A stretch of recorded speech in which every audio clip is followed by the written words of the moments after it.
тобытыда жиі кездесетін сұрақтардың біреуін талқылап көреміз. Сұрақ: Африканың оңтүстігіндегі ежелгі тұрғындар. А вариантында ганалықтар, В вариантында малейліктер, С вариантында бізде бушмендер, Д вариантында тайтилер тұр.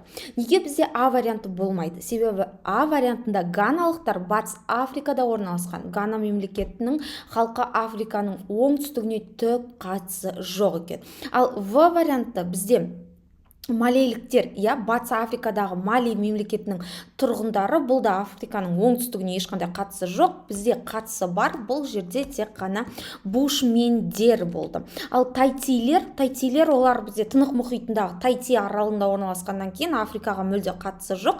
Тек қана бұл жерде Африканың оңтүстігіне қатысты бушмендер тайпасы екен. Бушмендер деген сан халқы деген мағынаны білдіреді. Африканың оңтүстігінде ең ежелгі тұрғындардың бірі.